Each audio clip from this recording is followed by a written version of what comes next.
मीरा रोडमधून बातमी येते। Poonam estate cluster 1 सोसायटीत बकरी ईदच्या पार्श्वभूमीवर आणलेल्या 25 बकऱ्यांवरून जोरदार गदारोळ झाला।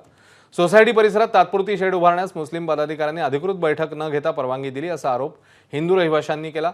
तक्रारीनंतर पालिकेने शेड तोडलं, मात्र बकरे परिसरातच होते, त्यामुळे तणाव वाढला। याच गोंधळात एका युवकावर अज्ञाताने ब्लेडने हल्ला केल्याची घटना घडली। काशीमीरा पोलिसांनी गुन्हा दाखल करत परिसरात बंदोबस्त वाढवला। त्यानंतर नागरिकांकडून जय श्रीरामच्या घोषणा देण्यात आल्या। हनुमान चालीसाचं पठणही करण्यात आलं। मोठ्या गोंधळानंतर अखेर सगळ्या बकऱ्यांना सोसायटीतून बाहेर काढत दुसऱ्या ठिकाणी हलवण्यात आलं।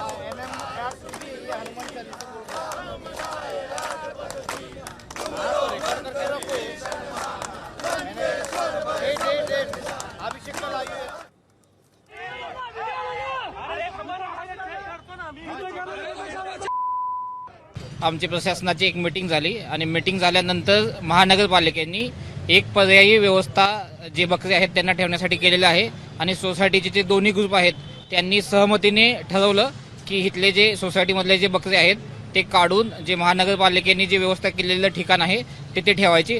तर ह्याच्यामध्ये संगनमताने ते सगळे बकरे काढलेले आहेत आणि सध्या महानगरपालिकेने जी सोय केलेली आहे त्या ठिकाणी बकरे जमा केलेले आहेत। आता इथे कोणताही इश्यू नाही आहे।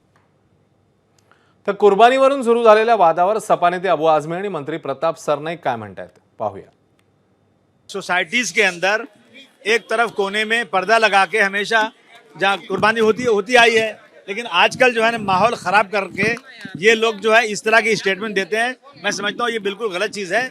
इस देश में हर धर्म के लोग अपना त्यौहार मनाते हैं, सबको संविधान के मुताबिक सबको इजाजत है, लेकिन जब मुसलमानों के त्यौहार आता है ना तो जानबूझ करके ये बजरंग दल के लोग, ये बीजेपी के लोग इस तरह की चीजें करके पोलराइज करने के लिए ये करते हैं। मीरा रोडमध्ये काही सोसायट्यांमध्ये ही वस्तुस्थिती आहे, त्यामध्ये जैन समाज आणि गुजराती समाज मोठ्या प्रमाणात असल्यामुळे ती लोक त्या कुर्बानीला विरोध करत असतात। परंतु शेवटी कायद्याच्या कक्षेमध्ये कुर्बानी देण्यासाठी काही जागा निश्चित केलेल्या त्याच ठिकाणी आपल्या मुस्लिम बांधवांनी कुर्बानी द्यावी।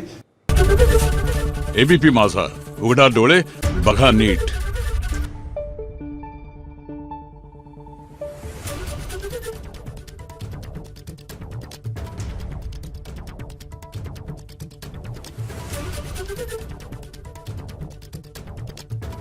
Thank you.